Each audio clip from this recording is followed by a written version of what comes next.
Shelley. Thank you, Chamber, for having us this morning. I'm Wesley Hicks. I'm the Constable, Smith County Precinct 5. I've been your Constable since October of last year. For those that don't know me, I'm a lifelong resident of Lindale, a graduate of Lindale High School, Tyler Junior College, and attended the East Texas Police Academy, and worked for Sheriff Larry Smith after the police academy. I was appointed, like I said, back last year as constable to finish Jeff McClenny's term. My wife, Nadia, most of y'all know, is a real estate agent here in Lindale. We have two sons. Caleb is our oldest son. He is a United States Marine, serving, thank you.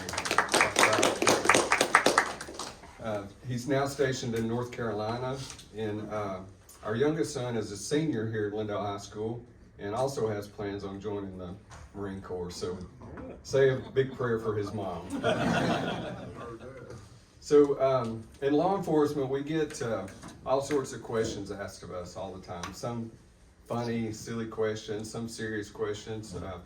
Like normally I'm in uniform, so I have this big yellow taser on my side, and people are constantly asking me, what is that? Is that a taser?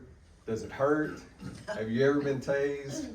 Have you tased anybody? I mean, we get all sorts of questions. But since coming to work for the constable's office, the number one question we get is, what is a constable? And I know we've talked to y'all, a lot of y'all about this before, but there still may be some folks here that don't know what a constable is. So the question kind of threw me off first few times I was asked, because nobody ever asked me, what is a sheriff? When I worked for the sheriff's office. So I'm going to read to y'all what the Texas Association of Counties says a constable is and what our duties are. So constables are peace officers whose offices were created by the Texas Constitution. They are elected to office once every 4 years. A county may have multiple constables, but only one per precinct. The voters who reside within a particular precinct of the county elects the constable for that precinct, and the constable's primary jurisdiction is the geographic boundaries of that precinct. Constables may appoint deputies who are peace officers to assist in performing their duties. By statute, those duties include serving as licensed peace officers, performing various law enforcement functions, including issuing traffic citations. So yes, we can write tickets. We don't do it often because voters don't usually appreciate tickets. Serve warrants, civil papers such as subpoenas, temporary restraining orders, and we serve as bailiff for the justice of the peace court. And like the sheriff, the constable's office is funded from local tax dollars administered by the county commissioner's court. And we have a very great commissioner's court and county judge that's very supportive of law enforcement. So specifically with our office, as of January this year, we've served almost 300 civil papers, answered 579 calls for service, made about 250 traffic stops, and we've bailiffed for the court in almost 700 court hearings this year. So I've been very busy. I have a great staff, great deputies that do a great job for the precinct and make me look good. In closing, I just want to thank y'all again for having us. Thank you for your support of law enforcement. We're very blessed and fortunate to live in such a pro-law enforcement community that really supports us. Thank you. Thank you, Shelby. Y'all have a gem in this lady right here. Truly. Yep. Do you really understand what you got?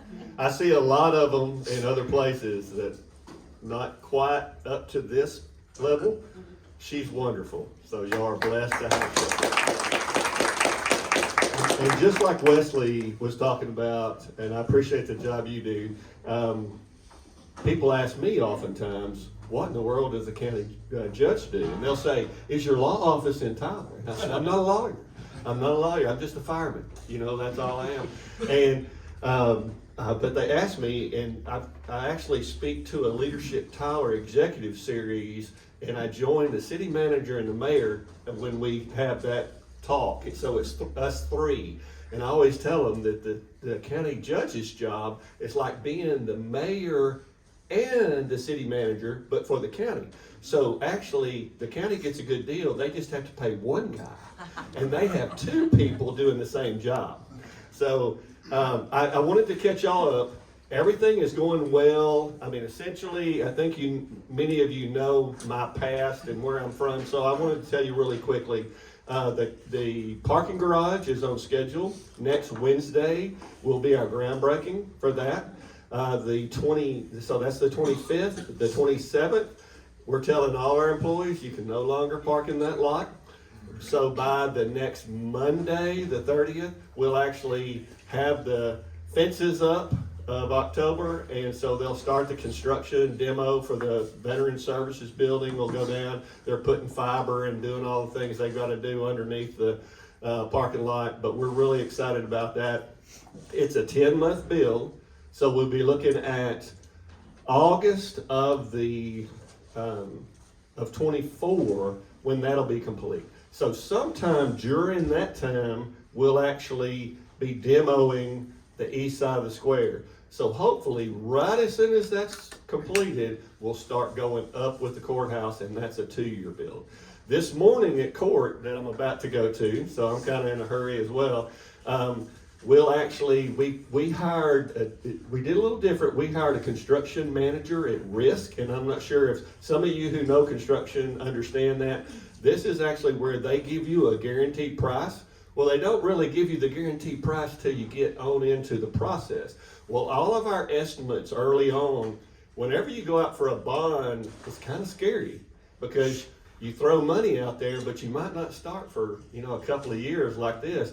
And we've seen all the prices skyrocket and all the supply chain issues. And so it's a little bit nerve-wracking, but we actually are coming in with a guaranteed price at about $2 million under for the parking garage than what we figured. So really excited about that. We pray that in a year from now, we'll get the same kind of news about the courthouse. But that's really good news. So we'll actually acknowledge that guaranteed price this morning in court, maximum price. And that's exciting stuff. So we're moving on.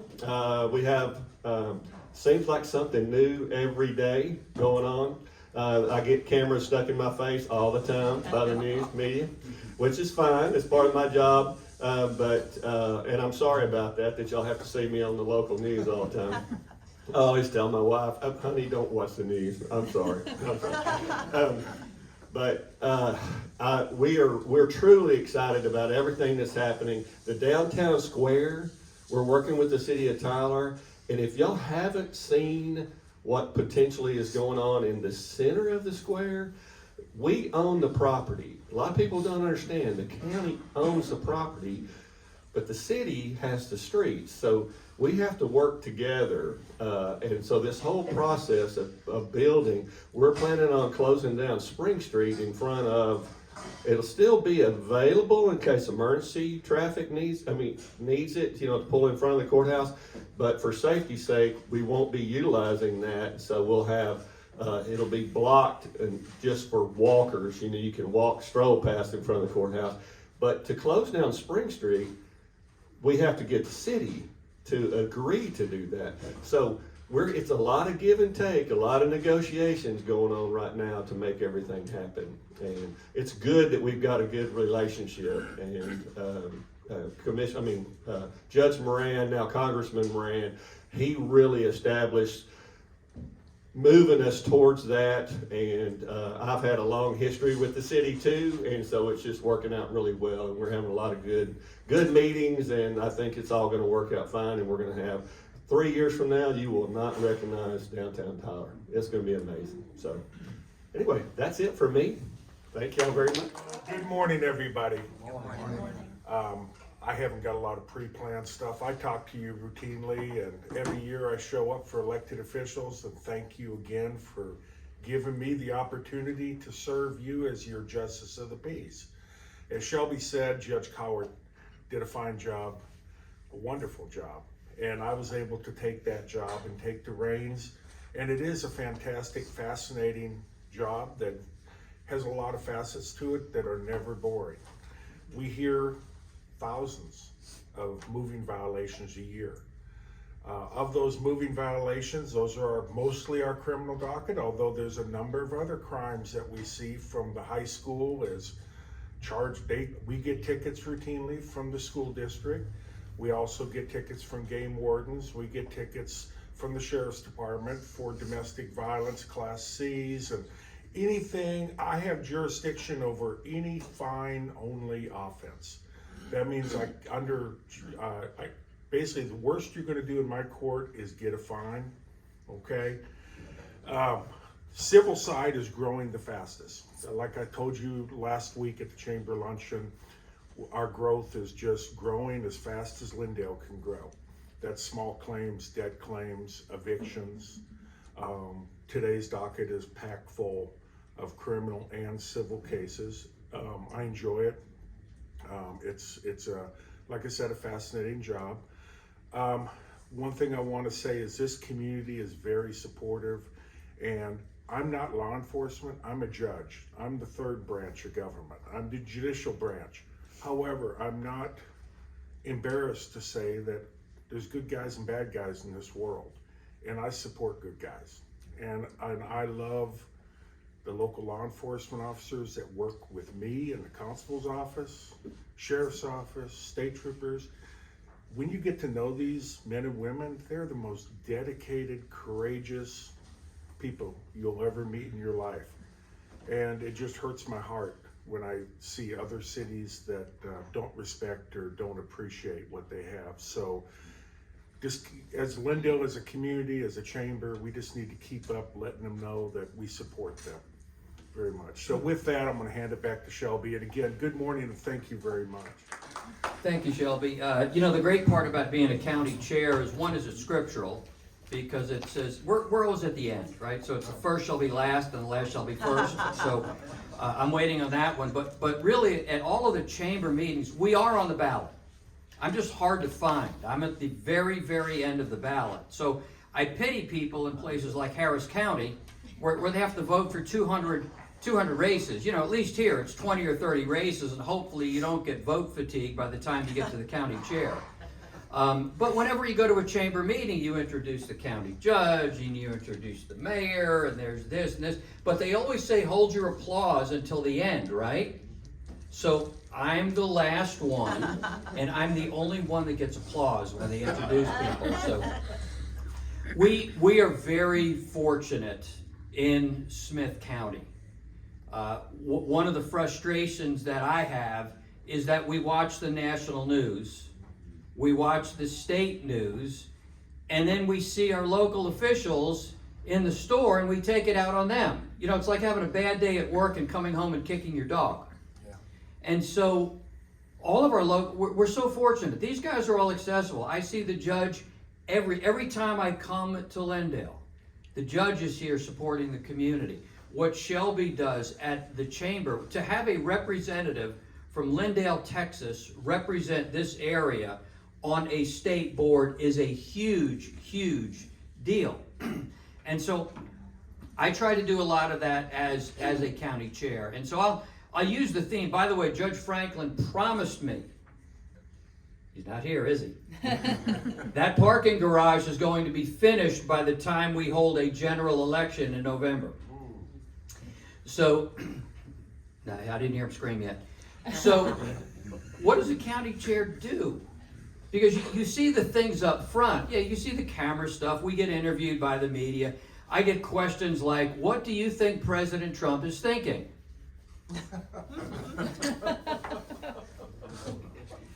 You know, I did have a friend of mine ask me when he was president, he said, can't you kind of get through to the White House and have them not tweet so much? And I said, Mike, I'm a county chair. Okay, we have 252 in Texas and there are 50 states. I don't have a hotline to the White House. I don't know what you think that I do, but it is not that. So what we really do, I have three main jobs, and it's fairly simple. So number one is my main job is running a primary election. So when you vote in March in the primary, we have contracted with the county in order to run that election. We help select election judges. We take the ballot application. So if you're filing for office, you will file with me, and I will either accept or reject that ballot application. If you're interested in running for a precinct chair position, which we need people in this area, Precinct 19, which runs right along the 69 corridor, we don't have a precinct chair for that, and there's only about 5,000 voters in that precinct. So we need somebody who would be involved. And I can tell you what it's involved. When somebody says to you, this won't take much time, this won't be that hard, and this won't cost much money, they're lying. But it really is a very necessary part of the job. So we run the primary elections. We are responsible for getting our Republican officials like Congressman Moran, represented by Jalem Lewis in the back of the room, who snuck in late. We're responsible for getting them elected. So my job really gets in a high gear. We don't take a position in the primary election. So if there are two Republicans against each other, you will rarely see the party or me endorse anybody. But in the general election, Katie bar the door. We need all hands on deck to get our Republicans elected, because I believe they represent the best policies. So that's the second. And the third is fundraising. And so I have to raise money. We are not supported by the state party. We're not supported by the RNC or anyone. So that comes from local donations. And so we have local fundraisers. We'll have a dinner. We had the governor come in last time. We'll have another dinner sometime in the spring, and everyone is welcome to attend and, of course, donate to that cause. But that helps us locally get out the vote. It helps us to print material. It helps us to take out advertising so that we can broadcast what the need is. It helps us to maintain our party office. The main thing is the get out the vote efforts. So that's really, those are really where it comes to. People ask me all the time, how do you get involved? Because most folks don't know. And my advice is very simple. Find somebody that you think is involved, and ask them. You've got Judge Johnson, you've got Constable Hicks, you've got Judge Cowart, all of these folks here in your community that can help you with that path. The number one thing, we did a session with the young professionals of Tyler, and it was based on how do you get involved. And we had Congressman Moran, Barbara Bass, and Jackie Cannon from the nonprofit community all on a panel, and the number one way they got involved with is exactly the same way that I got involved, is I called somebody I knew and said, I have no idea what you all do, but I'm interested in getting involved. What's available? Call me.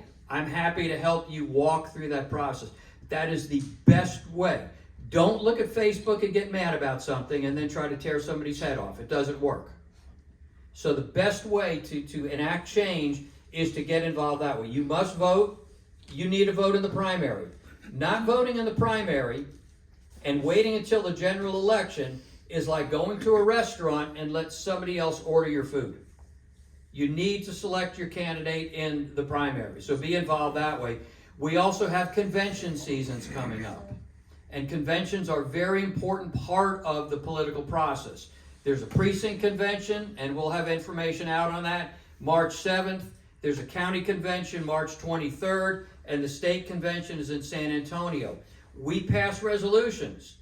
We pass party platforms. We elect a state chair, a state vice chair, and our Senate representatives. So all that happens within the party structure, and you, my friends, are needed to be involved. Chamber of Commerce groups typically in the political process remain silent, and I don't know why. We leave it up to the other people, and I'm saying don't leave it up to the other people. You be one of those. Thank you very much. God bless you. God bless you. Good morning. I'm Sara Maynard, and I am honored to serve as judge of Smith County Court at Law 2. It covers all of Smith County, and it has a very broad jurisdiction. So our court handles about 1/3 of the family law cases in Smith County. So that's going to be things like your divorces, child custody cases, child support, those all come to the county court level. So if you're at the point where someone else is having to make decisions about your family, you definitely want somebody that has some experience in that area. I did spend 15 years of my career before I took this position representing children in CPS cases. As you may have heard, the family code focuses on the best interest of the children.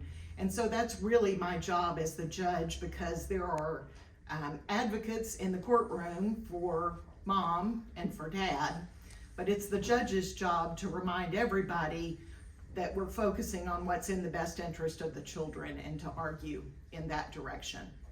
We also handle about 1/3 of the misdemeanor cases in Smith County. Those are Class A and Class B misdemeanors. So that is first and second DWIs. Get a lot of those. Also assaults, theft cases, just about anything you can think of. And so that's about 1/3 of the work that the court does. And we also have civil jurisdiction, so that is things like car wrecks and collection cases, debt cases. So it's a very broad docket. I will be on the ballot in March, and so I will be out and about in the community. We live here in Lindale. We've been here since 1996. My daughter works at the Christus Clinic in Lindale, so when you go to the Lindale Clinic, she's at the front desk to greet you, and she's working on her MBA, so I'm sure she'll be running the whole hospital soon. At least that's her plan. Thank you, Shelby.